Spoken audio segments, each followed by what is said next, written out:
بہت سے لوگوں کو اشکال ہوتا ہے کہ یہ جو ذکر اللہ ہے نا، معاذ اللہ یہ ٹائم ویسٹنگ ہے، نہ ہم کوئی ترقی کر رہے ہیں اس میں، نہ ہم انسانیت کی خدمت کر رہے ہیں۔ اب آپ جتنا دیر ذکر میں لگاتے ہو، یہ لا الہ الا اللہ کی تسبیح کتنی مزیدار ہے، لا الہ الا اللہ وحدہ لا شریک لہ لہ الملک ولہ الحمد۔ بعض روایات میں یحیی و یمیت بھی ہے، بعض میں اس کے بغیر بھی ہے، یحیی و یمیت وہو حی لا یموت وہو علی کل شیء قدیر۔ یہ حدیث میں آتا ہے جس نے 100 دفعہ صبح پڑھا تو کوئی شخص اس سے زیادہ نیکیاں اپنے اعمال میں جمع نہیں کر سکتا سوائے اس شخص کے جو 100 سے زیادہ دفعہ پڑھ لے۔ ابھی جو ہمارا پڑھا لکھا طبقہ ہے نا، وہ کہتا ہے یار یہ ٹائم ویسٹنگ ہے۔ یہ کیا ہے بھائی؟ اتنی دیر میں کسی غریب کو کھانا کھلا دو، کیا خیال ہے؟ آپ نے دیکھا ہوگا نا، کچھ لوگ مسجد میں بیٹھے ہوتے ہیں، لا الہ الا اللہ لا الہ الا اللہ ذکر کر رہے ہوتے ہیں۔ یہ جو ہمارا لبرل طبقہ ان کو بے وقوف سمجھتا ہے کہ یار اتنی دیر میں بزنس کر لیتے، اتنی دیر میں کچھ اور کر لیتے، کسی غریب کو کھانا کھلا دیتے، یہ کر لیتے وہ کر لیتے۔ اس کی اپنی فضیلت ہے، اس کی فضیلت کا انکار نہیں ہے، اس کی اپنی فضیلت ہے۔ وَيُطْعِمُونَ الطَّعَامَ عَلَى حُبِّهِ، ہمارے نیک بندے ہماری محبت میں غریبوں کو کھانا کھلاتے ہیں۔ کھانا کھلانا اپنی جگہ، لیکن ذکر کی فضیلت اپنی جگہ۔ ذکر کی اتنی فضیلت ہے کہ رسول اللہ صلی اللہ علیہ وسلم نے ایک حدیث میں فرمایا کہ صحابہ نے پوچھا یا رسول اللہ سب سے افضل عمل کون سا ہے؟ آپ صلی اللہ علیہ وسلم نے فرمایا اللہ کا ذکر کرنا، یہ جو تسبیحات ہیں۔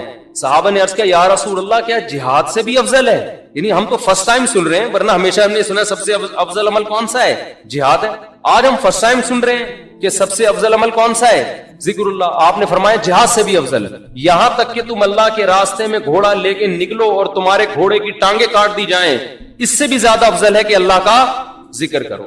اب علماء نے تطبیق دی ہے کہ بھئی زیادہ تر حدیثوں میں تو ہے کہ جہاد افضل ہے، لیکن اس حدیث میں کیا آ رہا ہے؟ ذکر افضل۔ تو تطبیق یہ ہے کہ ثواب کے اعتبار سے تو جہاد ہی افضل ہے، ظاہر اس میں قربانی زیادہ ہے، لیکن ذکر کو افضل اس لیے قرار دیا گیا کہ جہاد کا مقصد بھی کیا ہے؟ لوگوں کو اللہ کی یاد اور اللہ کی عبادت پر لانا۔ تو مقصد کے اعتبار سے کیا چیز افضل ہے؟ ذکر، کیونکہ جہاد مقصود نہیں ہے، ذریعہ مقصود ہے، جہاد مقصود نہیں۔ کیونکہ فقہا لکھتے ہیں کہ جہاد میں کوئی بھی کام ایسا نہیں ہوتا جو اللہ کی پسند کا ہو، کیونکہ خون خرابہ ہے، اور خون خرابہ قرآن کیا کہتا ہے؟ اللہ کو پسند نہیں ہے۔ چاہے کافر کا خون بہے، چاہے مسلمانوں کا بہے، اللہ خون خرابے کو پسند نہیں کرتے، لیکن اس لیے خون خرابہ پسند کیا جا رہا ہے کہ اگر یہ نہیں ہوگا تو تمہارا خون خرابہ ہو جائے گا، پھر صحیح ہے نا، کفر غالب آ جائے گا اور فساد، زنا پھیلا دے گا، دنیا میں برائی پھیلا دے گا۔ اس کی مثال ایسے، آپ کی باڈی میں کوئی کانٹ چھانٹ کرے اچھا کام ہے، لیکن جب پھوڑا نکل آتا ہے تو وہ پھیل نہ جائے، کینسر نہ بن جائے، تو بالآخر اس کو آپریٹ کر کے نکالنا پڑتا ہے۔ گردہ نکال دیتے ہیں ڈاکٹر۔ اب کسی کا گردہ نکال دینا، اس کی کمر کا آپریشن کر کے، یہ کوئی بذات خود اچھا کام ہے؟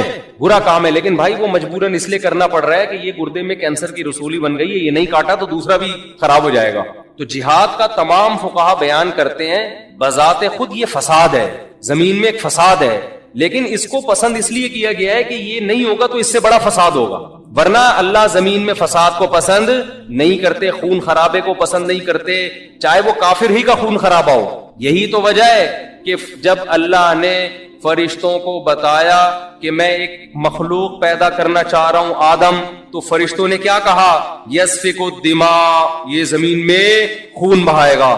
فرشتے جانتے تھے کہ خون بہانا اللہ کو پسند نہیں ہے، ورنہ فرشتے یہ اعتراض تھوڑی کرتے، بلکہ فرشتے یہ بتاتے کہ اللہ یہ جہاد کرے گا، خون بہائے گا، 2 اور ایسے آدم ہونے چاہیے۔ کیا خیال ہے؟ فرشتوں نے کہا وَيَسْفِكُ الدِّمَاء، یہ بم بنائے گا، ایک دوسرے کو مارے گا، میزائل بنا کے مارے گا، ابھی نندن کو چائے پلا کے واپس بھیجے گا، یہ بڑی تباہیاں پھیلائے گا دنیا میں۔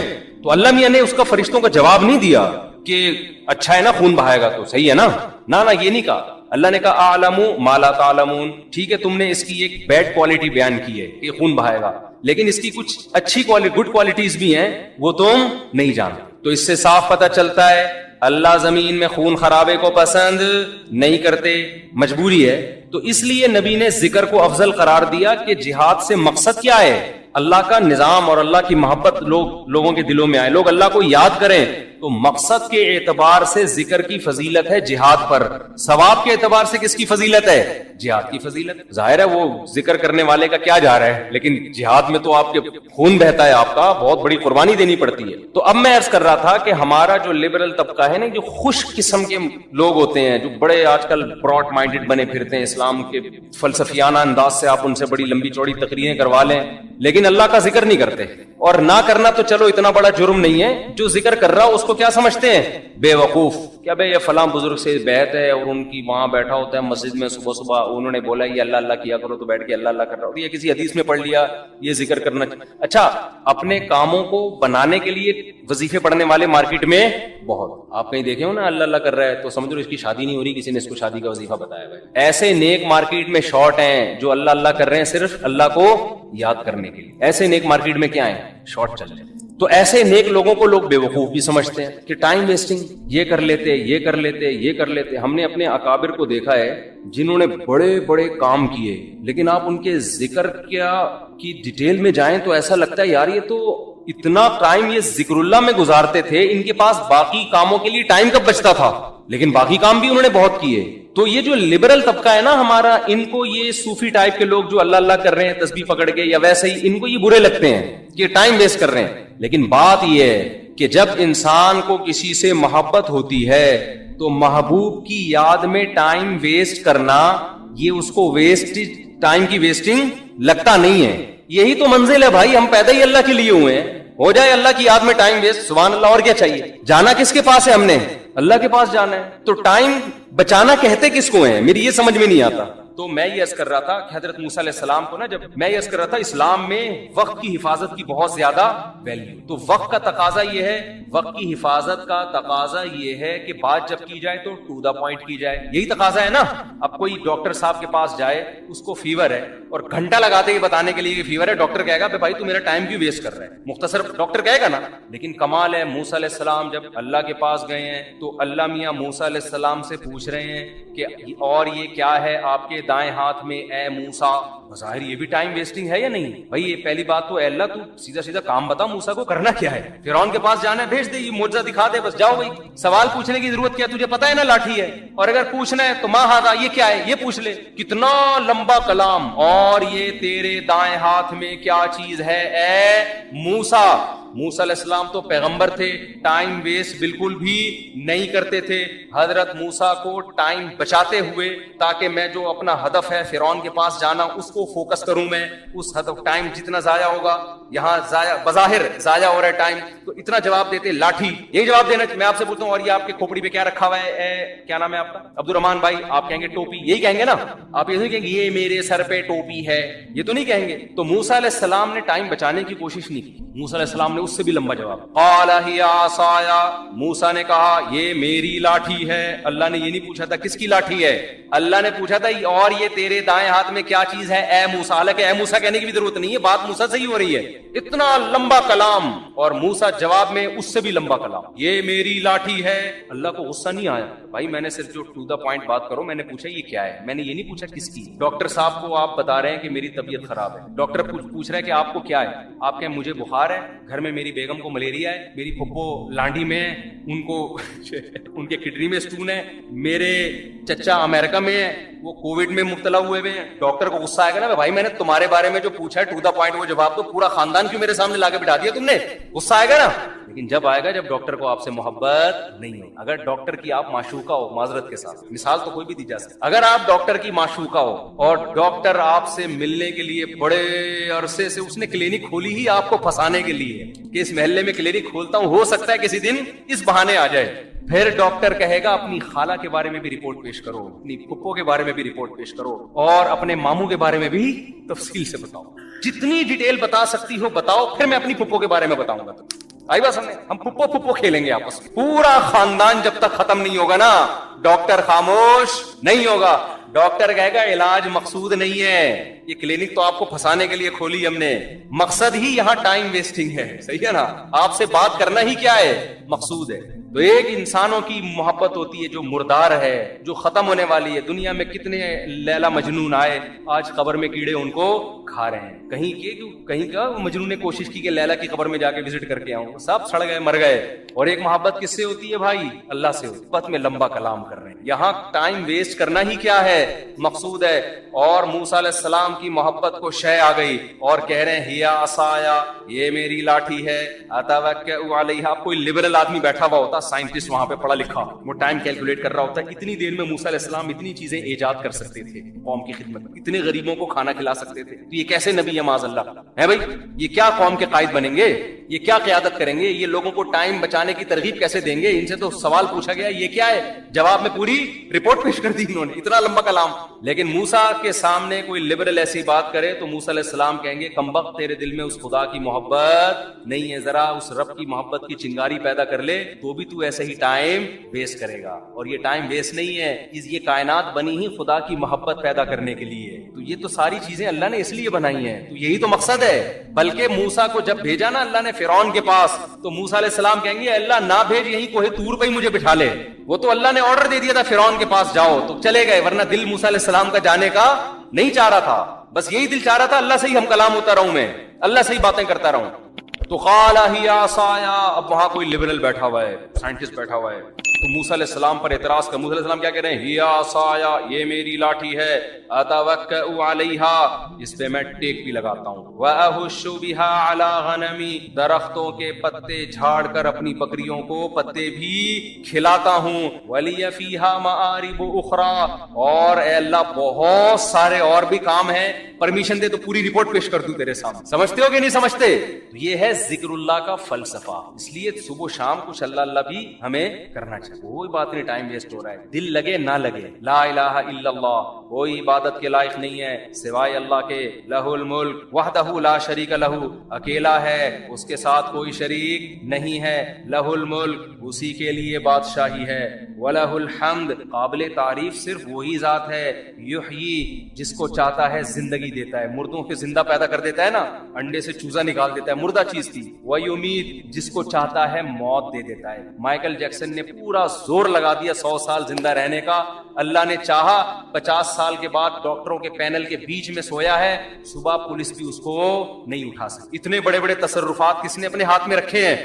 اللہ نے. کتنے میڈیکل سائنس نے ترقی کر لی, پھر بھی ڈاکٹر بھی مر جاتے ہیں, اور کوئی ضروری نہیں کہ پوری عمر 50 سال میں مر جاتے ہیں, 40 سال میں مر جاتے ہیں. ایسے تصرف والا, جس کو چاہتا ہے زندگی دیتا ہے, جس کو چاہتا ہے موت دے, جب چاہتا ہے. وَهُوَ حَيٌّ لَا يَمُوتُ, خود زندہ رہتا ہے, لا يموت, اس پر کبھی موت نہیں آئے گی. وَهُوَ عَلَى كُلِّ شَيْءٍ قَدِيرٌ, اے اللہ ایک ایک جملے میں کیا تیری تعریف کروں, بس کمپلیٹ یہ ہے کہ عَلَى كُلِّ شَيْءٍ قَدِيرٌ, جو چاہتا ہے کر گزرتا ہے. کتنا مزیدار کلمہ ہے یا نہیں ہے؟ 100 دفعہ پڑھ لو صبح. شیطان کیا کرے گا؟ یہاں دل نہیں لگ رہا, یہ بڑا پرابلم ہوتا ہے. شیطان کہتے تیرا دھیان نہیں بٹ رہا, مزہ نہیں آ رہا, چھوڑ دو مزے کو یار.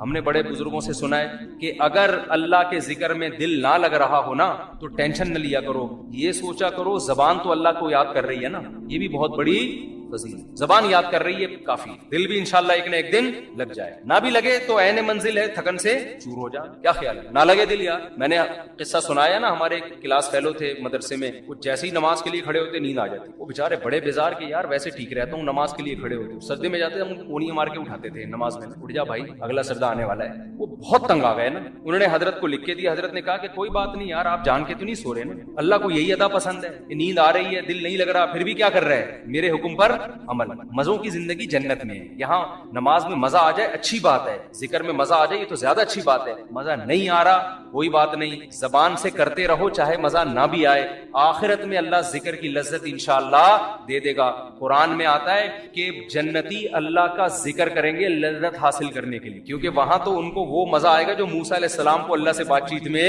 مزہ آ رہا. تو جنتیوں کو اللہ کا نام لینے میں, جنت میں ذکر کا کوئی ثواب نہیں ہے, یہاں ثواب ہے, وہاں کوئی ثواب نہیں ہے. کیوں؟ وہاں جنتیوں کو مزہ اس کام میں آ رہا ہوگا, اللہ کو یاد کرنے میں, اللہ کی حمد و ثنا کرنے میں. تو اس لیے ذکر میں مزہ آئے نہ آئے کر لیا کرو, ہمت کر کے عادت ڈالو اس کی. آپ کو اسلام کے علاوہ جتنے مذاہب نظر آئیں گے ان میں کیا ہے، یہ وظیفوں کا بھی تو یہی تصور ہے نا، یہ والا وظیفہ پڑھ لو تو یہ والا کام ہو جائے گا، یہ والا پڑھ لو. جو مسجد میں بہت نیک نظر آئے نا، اللہ اللہ کر رہا ہے، 100% تو نہیں لیکن غالب گمان ہے کہ اس کی کہیں شادی اٹکی ہوئی ہے، کسی پیر نے اس کو وظیفہ بتایا ہوا ہے. ورنہ اتنے نیک لوگ مارکیٹ میں کہاں نظر آتے ہیں جو اللہ کو خوش کرنے کے لیے اللہ اللہ کر رہے ہیں. اور جو دل کو سکون ملتا ہے نا ذکر کرنے سے، وہ وہی ذکر ہے جس میں صرف اللہ مقصد ہو. ہمارے حضرت مفتی رشید احمد صاحب رحمہ اللہ تعالی جب اللہ کا ذکر کرتے ایسی کیفیت طاری ہو جاتی تھی. اور یہ شعر پڑھا کرتے تھے، دم رکا سمجھو اگر دم بھر بھی یہ ساغر رکا، میرا دور زندگی ہے یہ جو دور جام ہے. اردو میں ہے نا، یہ خاندانی اردو کا بھی بیڑا غرق ہو رہا ہے یار. خیر یہ انگلش میں نہیں ہو سکتا یہ شعر.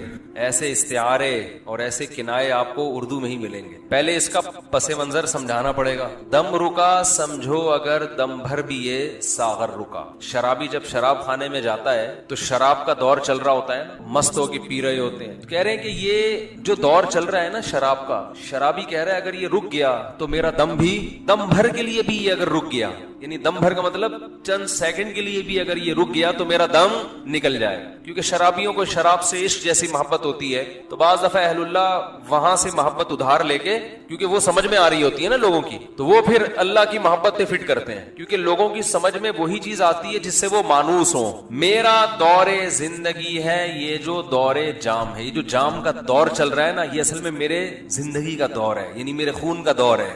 تو دم بھر کے لیے بھی یہ سیٹ اپ اگر رک گیا، دم بھر کے لیے، تو میرا دم رک گیا. تو حضرت فرمایا کرتے تھے کہ ہمارے حضرت کی عادت تھی ہر تھوڑی تھوڑی دیر کے بعد نا کہیں بھی کوئی کام کر رہے ہوتے تو اللہ زور سے ان کی زبان سے نکلتا تھا. تو حضرت سے کسی نے پوچھا کہ آپ یہ کیا کرتے ہیں؟ فرمایا یہ غیر اختیاری ہے. دم گھٹنے لگتا ہے تو ایک دم اللہ کا نام زبان سے جاری ہوتا ہے. تو وہ فرماتے تھے کہ اہل اللہ کو ذکر میں اتنی لذت محسوس ہوتی ہے کہ ثواب ان کے پیش نظر ہوتا ہی نہیں ہے. شرابی جو شراب پیتا ہے ثواب کے لیے پیتا ہے، اسے تو گناہ مل رہا ہوتا ہے، لیکن آپ اس سے چھڑواؤ گے نا نہیں چھوڑوں گا، کہے گا بھائی ہم ایک سیکنڈ کے لیے نہیں چھوڑ سکتے. کہے گا نا ہیروئن چی سے کہیں کہ بھائی تو ہیروئن چھوڑ دے، اس میں کوئی ثواب نہیں ہے، تو وہ کہے گا کس نے کہا ثواب ہے، میں کوئی ثواب سمجھ کے تھوڑی پی رہا ہوں. ارے پھر کیوں پی رہا ہے؟ کہے گا بھائی تو بھی ایک سٹا لگا کے دے، ایک مزہ نہ آئے پیسے واپس. کہے گا نا چھوڑ مجھے نصیحت نہ کر. کف الملام یا لائمی کف الملام عن الذی اغناہ طول سقامہ وشقائہ. متنبی سے بادشاہ نے ایک شاعری کا مطالبہ کیا نا، تو متنبی نے اشعار پڑھنا شروع کیے. اب مجھے ڈر یہ لگتا ہے کہ ہر آدمی کی اپنی کوئی سیٹنگ چل رہی ہوتی ہے، اس پہ نہ فٹ کرنا شروع کر دے، اور بجائے وہ دنیا مردار کی محبت کم ہونے کے بڑھ نہ جائے، تو اس کو اچھے رخ پہ ہی لے کے جائیں. تو شاعر نے کہا کہ جس کو بھی عشق ہو جاتا ہے نا تو لوگ اس کو ملامت کرتے ہیں، ایسا ہی ہے نا، ابے کیا تو دل دے بیٹھا ہے، ابے انسان کا بچہ بن، کہتے ہیں نا لوگ اس کو. اور خاص طور پر عورتوں کی ملامت زیادہ خطرناک ہوتی ہے مرد کے لیے. مرد کو کسی سے عشق ہو جائے تو عورتیں ملامت کرتی ہیں تو وہ اور زیادہ پھر تیش میں آتا ہے، عورتیں آر دلاتی ہیں. تو شاعر جو ہے نا عاشق بن کے ان عورتوں کو جواب دے رہا ہے، یا لائمی ہے مجھے ملامت کرنے والو، کف الملام عن الذی، اس شخص سے ملامت کو روک لو، اغناہ طول سقامہ وشقائہ، جس کو اس کی بیماری اور بدبختی کا مطلب اس محبت میں کامیاب نہیں ہو رہا، اس نے پہلے ہی کمزور اور لاغر کر دیا ہے، تم ملامت کر کر کے اور اس کو آدھا کر رہے ہو، کچھ ترس کھاؤ اس کے اوپر. یہ ٹائم ملامت کرنے کا نہیں ہے. اور پھر آگے کا شعر بڑا خاندانی کہا اس نے، جو اصل شعر ہے جو میں بتانا چاہتا ہوں. عدل العوادل حول قلب الطائہ وهو الاحبة منه في سودائہ، یشکو الملام الى اللوائم حرہ ویصد حین یلمن عن برحائہ. پھر کہتے ہیں دیکھو تمہاری جو ملامت ہے نا وہ مس کال کی طرح ہے. مس کال کا لفظ تو اس نے استعمال نہیں کیا، میں استعمال کر رہا ہوں. اور وہ ہوائی فائرنگ ہے. یہ ملامت کے نکلے ہوئے تیر نشانے پہ لگ نہیں رہے، کوئی فائدہ نہیں ہے. اس لیے کہ ملامت کرنے والیوں کی جو ملامت ہے میرے پریشان دل کے ارد گرد گھوم رہی ہے، اور محبوب کی جو محبت ہے وہ دل کے اندر سیاہ نقطہ ہے، اس کے اندر ہے. تو دونوں کا یعنی وہ جو ملامت کے تیر ہیں وہ تو دل کے ارد گرد چکر لگا رہے ہیں، اور محبوب دل کے ارد گرد نہیں ہے، وہ دل کے اندر ہے. سوال پیدا ہوتا ہے کہ وہ دل کے ارد گرد تیر چکر کیوں لگا رہے ہیں بھائی؟ ملامت کرنے والوں نے جو ملامت کا تیر پھینکا ہے وہ تو آپ کے دل کے اندر پھینکا ہے نا, تو دائیں بائیں نکل کیوں رہا ہے؟ وہ سوال ہوتا ہے کہ نہیں ہوتا؟ مزہ نہیں آ رہا, میرا خیال مزہ نہیں آ رہا مجھے لگ رہا ہے آپ لوگ. بھائی سوال یہ پیدا ہوتا ہے کہ وہ جو ملامت کر رہی ہیں تو ملامت تو دل میں جا کے گھسنی چاہیے اور محبوب کی محبت کو کک آؤٹ کر کے باہر نکال دینا چاہیے. وہ تیر لگ کیوں نہیں رہا بھائی؟ وہ تو نشانے پہ لے رہی ہیں, وہ ملامت کرنے والی جو تمہارے دل پہ جا کے اس کا ملامت دل پہ اثر کرنی چاہیے, وہ دائیں بائیں گھوم کے نکل کیوں رہی ہے؟ تو متنبی اگلے شعر میں اس کا جواب دے رہا ہے, یشکل ملام الی اللوائم حرہ, کہہ رہے محبوب کی محبت کی جو گرمی ہے نا, وہ گرمی اتنی شدید ہے کہ جب ملامت کے تیر قریب آتے ہیں تو یو ٹرن لے کے واپس ہو جاتے, اور ملامت کرنے والوں کو خبر دیتے ہیں, شکایت کرتے ہیں, بھائی بہت گرم ہے, ٹھیک ہے نا, ہمیں جلانے کے لیے جلنے کے لیے مت بھیجو. وہ جا کے اور الٹا انہی کو ملامت کر رہے ہوتے ہیں, انہی پہ جا کے لگ رہے ہوتے ہیں. تو یہ تو دنیا مردار کے عاشقوں کا حال ہوتا ہے.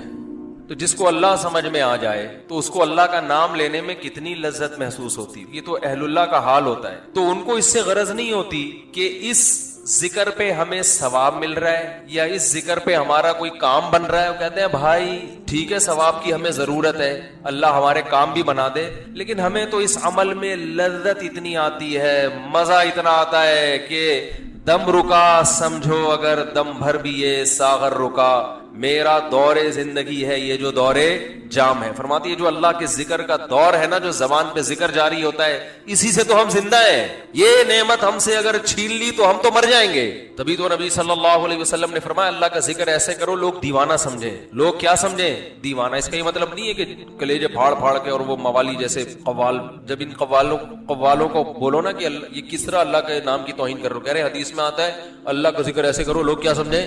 دیوانہ. یہ مطلب نہیں ہے حدیث کا, کیونکہ حدیث کا مطلب سب سے پہلے صحابہ نے سمجھا, مطلب کثرت سے اللہ کا ذکر کرو.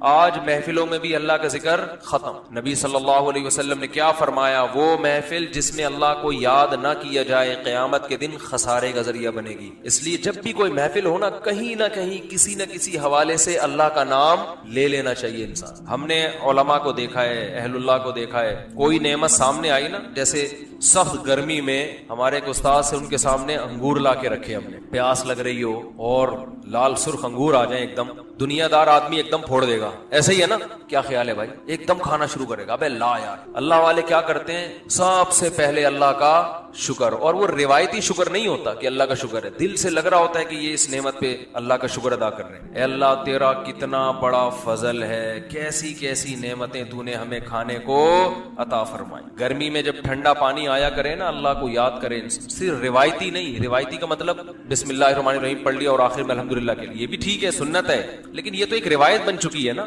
اس میں تو استہزار نہیں ہوتا. اس کے علاوہ بھی زبان سے کہے انسان یار اللہ کی کتنی بڑی نعمت ہے, شدید پیاس میں اس نے ہمیں پانی پلایا. اپنے پیارے بچوں کو جب دیکھا کرے نا کیسے پیارے لگتے ہیں, اگر اپنے ہوں, پڑوسیوں کے بچے نہیں اچھے لگتے انسان, وہ ٹینشن نہ لے کے جائے یار ان کو. تو جب پیار آتا ہے تو فوراً کس کی طرف نسبت؟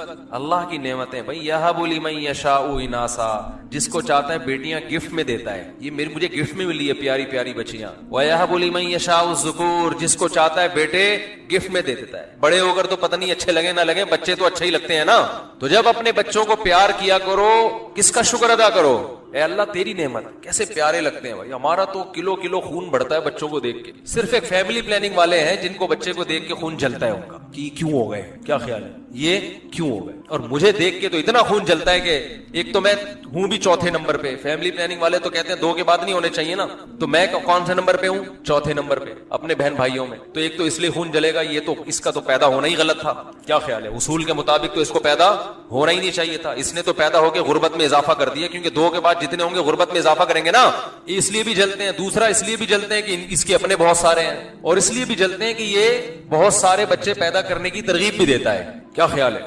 لیکن فیملی پلاننگ والوں کی جو ملامت ہے وہ میرے دل کے ارد گرد گھومتی ہے, اور میرے دل میں جو بچوں سے محبت ہے اس محبت کی گرمی ان کی ملامت کے تیروں کو میرے دل کے اندر پہنچنے نہیں دے. وہ جاتی ہے فیملی پلاننگ والوں کو جا کے الٹا جا کے لگتی ہے. سمجھتے ہو؟ میں ان سے کہتا ہوں کہ تم بھی اپنے بچے پیدا کرو تو زندگی سکون میں آئے گی تمہاری. اللہ پہ توکل کرنا سیکھو, اللہ کے بندو اعتماد کرنا سیکھو. خدا کی قسم دولت میں مزہ نہیں ہے, ایک تھیلا جیب میں نہ ہو لیکن نظر کس پر ہو؟ اللہ پر ہو. یا ایھا الذین آمنوا اذکروا اللہ ذکرا کثیرا, اے ایمان والو اللہ کا ذکر کرو خوب کثرت سے. آپ نے پچھلے رکوع میں پڑھا ہے کہ اللہ نے نیک اعمال کرنے والوں میں جن نیکیوں کا اللہ نے تذکرہ کیا ان میں کثرت سے ذکر بھی ہے. اور ذکر اللہ کی کثرت حقیقت میں آپ کے دل میں اللہ کی محبت پیدا کرتی ہے, اور جب محبت ہوگی تو شریعت کے سارے احکام پر عمل کرنا آسان ہو. اور آگے اللہ نے اپنی نعمتوں کا بھی تذکرہ کیا کہ تم بھی اللہ کو یاد کرو کیونکہ اللہ بھی تمہیں یاد رکھتا ہے. اے ایمان والو کثرت سے اللہ کا ذکر کیا کرو. وسبحوہ, اور اس کی پاکی بیان کیا کرو صبح بھی اور شام بھی, یعنی کثرت سے. صبح شام جب ہم کہتے ہیں نا تو اس کا مطلب ہوتا ہے کثرت سے کوئی کام کرنا. اسی وجہ سے نبی صلی اللہ علیہ وسلم نے بھی تسبیحات بتائی ہیں. جتنے بھی امت کے علماء صلحاء ہیں وہ اللہ کا ذکر بہت کثرت سے کرتے ہیں. پہلے زمانے میں تو جو بوڑھے لوگ ہوتے تھے نا, ہاتھوں میں ان کے تسبیح مستقل آ جایا کرتی تھی. ہم نے اپنی دادی کو دیکھا, اپنی والدہ کو دیکھا, اپنے بڑوں کو دیکھا, وہ آخر عمر میں بہت زیادہ ذکر کیا کرتے تھے. آج یہ چیز بھی سوسائٹی سے ختم ہوتی جا رہی ہے. اہل اللہ ذکر اللہ باقاعدہ اپنی نگرانی میں اپنے مریدوں سے کرواتے رہے ہمیشہ سے, تاکہ لوگوں کے دل میں اللہ کی معرفت محبت پیدا. آج بعض اسکالرز نے اس کا بھی مذاق اڑانا شروع کر دیا کہ یہ جو ہے نا تسبیحیں پھراتے ہیں اور جو ہے لوگوں کو ان چیزوں میں لگایا ہوا, اس طرح کی بات. تو اللہ کا کثرت سے ذکر کرنا یہ شریعت کے احکام میں سے ایک بہت اہم حکم ہے. نبی صلی اللہ علیہ وسلم نے فرمایا جو سبحان اللہ والحمد للہ ولا الہ الا اللہ واللہ اکبر صبح 100 دفعہ پڑھ لے تو یہ کلمہ اللہ کو جتنی مخلوق سورج جن چیزوں پہ طلوع ہوتا ہے نا ان سب سے زیادہ اللہ کو یہ کلمہ محبوب, اس لیے صبح شام ذکر اللہ کا معمول بنانا چاہیے. اللہ فرماتے ہیں دیکھو اللہ بھی تمہارا تذکرہ کرتا ہے اور اللہ بھی تم پہ رحم کرتا ہے. هو الذی یصلی علیکم, اللہ وہ ذات ہے جو تم پر رحم کرتا ہے. وملائکتہ, اور اس کے فرشتے بھی رحمت کی دعائیں کرتے ہیں تمہارے لیے. لیخرجکم من الظلمات الی النور, تاکہ تمہیں گمراہی کے اندھیروں سے روشنی کی طرف لے کر آئیں. سورہ آل عمران میں ہے نا اللہ ولی الذین آمنوا یخرجہم من الظلمات الی النور, اللہ ایمان والوں کا ولی ہے جو گمراہی کے اندھیروں سے روشنی کی طرف لاتا ہے. تو یہ اللہ کی رحمت ہی تو ہے کہ اس نے پیغمبر کو بھیجا اور تمہیں قرآن کے ذریعے وہ بتاتا ہے کہ صحیح کیا ہے غلط کیا ہے. تو اللہ تم پہ رحم بھی کرتا ہے اور فرشتوں کو بھی اللہ نے اس کام پہ لگا دیا کہ تمہارے لیے رحم کی دعائیں کریں. اور پھر ساتھ ساتھ اللہ رحم کی ایک بڑی صورت یہ ہے کہ تمہیں بتاتا ہے کہ صحیح کیا ہے غلط کیا ہے, گمراہی کے اندھیروں سے نکال کے ہدایت کے روشنیوں کی طرف لے کر آتا ہے. وَكَانَ بِالْمُؤْمِنِينَ رَحِيمًا, اور ایمان والوں پر اللہ بہت رحم کرنے والا ہے. اس کی رحمت آخرت میں بھی ہے اور دنیا میں بھی ہے. دنیا کی رحمت تو اس نے بتا دی کہ تمہیں گمراہی سے نکال کے ہدایت کی روشنی کی طرف لاتا ہے. آخرت کی رحمت کیا ہے؟ تحیتہم یوم یلقونہ سلام, جس دن یہ لوگ اللہ سے ملاقات کریں گے تو ملاقات کا کلمہ سلام ہوگا, اللہ کی طرف سے ان پر سلامتی ہوگی, جیسے کہ سورہ یاسین میں ہے سلام قولا من رب الرحیم واعد لهم اجرا کریما, اور عمدہ رزق بھی اللہ نے ان کے لیے تیار کر کے رکھا ہے. پھر اللہ نے نبی صلی اللہ علیہ وسلم کی فضیلت بیان کی اگلی آیات, کیونکہ میں نے بتایا تھا نا اس سورت کے مقاصد میں سے ایک مقصد یہ بھی ہے کہ نبی صلی اللہ علیہ وسلم کو مختلف طریقوں سے جو تکلیفیں پہنچا رہے تھے, زبانی تکلیفیں, ان کا دفعیہ کیا ہے اللہ نے اس صورت. تو اللہ بتاتے ہیں کہ اے نبی ہم نے آپ کو اتنا اونچا مقام دیا ہے تو آپ ان لوگوں کی تکلیفوں کو اگنور کریں, نظر انداز کریں. جیسے ہوتا ہے نا آپ کو کوئی فضول شخص اٹھ کے آپ کے خلاف پروپیگنڈا شروع کر دے تو ہم کیا کہتے ہیں, بھائی آپ کا مقام تو اس سے بہت اونچا ہے, آپ کیوں ان لوگوں کو زیادہ ویلیو دے رہے ہو. تو یہی انداز اللہ نے اختیار کیا. یا ایھا النبی, اے نبی, انا ارسلناک, ہم نے آپ کو بھیجا ہے شاہدن, گواہ بنا کے. یہ مضمون قرآن میں کئی جگہ آیا ہے کہ خود نبی سے اللہ گواہی لیں گے اور نبی گواہی دیں گے کہ میں نے اپنا پیغام لوگوں تک پہنچایا ہے. حالانکہ آپ کو پتا ہے جو دعویٰ کرتا ہے اس کی گواہی معتبر نہیں ہوتی, قانون یہی ہے. لیکن اللہ نے اپنے پیغمبروں کو اتنا اونچا مقام دیا ہے کہ خود ان کی گواہی کا بھی اعتبار کیا جائے گا. امت بھی گواہی دے گی لیکن خود پیغمبروں کی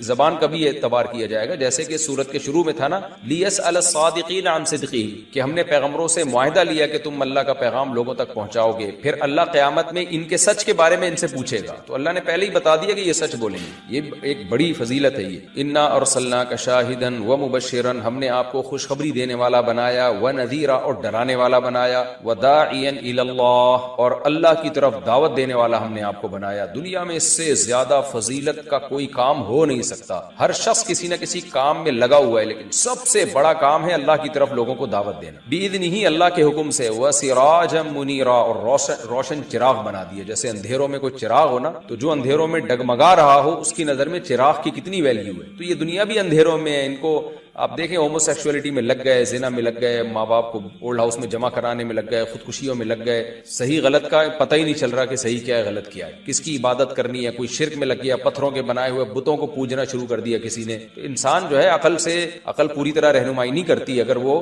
وحی کی تعلیمات کی روشنی میں نہ چلے. تو اللہ کہتے ہیں ہم نے روشن چراغ بنا دیا, تمہیں محمد صلی اللہ علیہ وسلم کے علاوہ کہیں سے بھی راستہ مل نہیں سکتا. تو اتنی بڑی فضیلت ہے اے نبی آپ کی, یہ اللہ بیان کر رہے ہیں یہاں پہ. وبشر المؤمنین, اور آپ مومنین کو بھی خوشخبری سنا دیں, بان لهم من اللہ فضلا کبیرا, کہ اللہ کی طرف سے ان کے لیے بہت بڑا فضل ہے.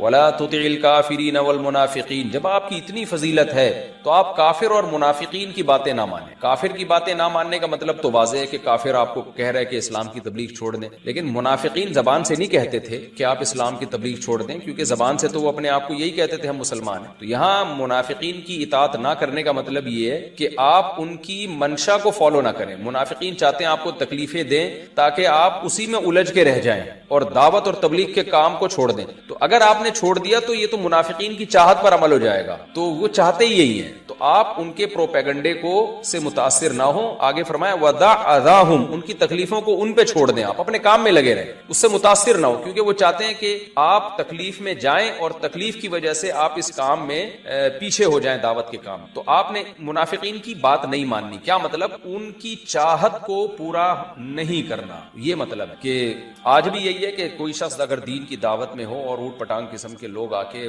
جو ہے ان کو اعتراضات شروع کرتے ہیں, تو اگر آپ ان کے اعتراضات کے جواب میں پڑ گئے یا آپ نے ان کو دل پہ لینا شروع کر دیا تو جو پازیٹیو کام آپ کر رہے ہیں وہ نہیں کر پاتے. تو وہ چاہتے یہی ہیں کہ علماء یہ سارے کاموں کو چھوڑ کر بس ہمارے اعتراضات کے جوابات میں لگے رہیں اور ہماری باتوں سے ہی تکلیف لیتے رہیں. تو وہ جو چاہتے ہیں نا, تو اگر آپ نے تکلیف لینا شروع کر دی تو ان کی چاہت پر عمل ہو جائے گا. وہ یہی چاہتے ہیں کہ آپ کو اس سے تکلیف ہو. اس کی مثال ایسے جیسے کوئی شخص آپ کو تنگ کر رہا ہو, چھیڑ رہا ہو, اور آپ اس سے تنگ ہو رہے ہو, تو ہم کیا کہہ رہے ہیں, یار تم تو وہی کر رہے ہو جو یہ چاہتا ہے, تم تنگ ہونا چھوڑ دو تو یہ مایوس ہو جائے گا تم سے. وتوکل علی اللہ, اور ایک اور طریقہ کہ اپنی دعوت پر جمے رہنے کا, وہی کیا ہے کہ اللہ پر توکل کریں.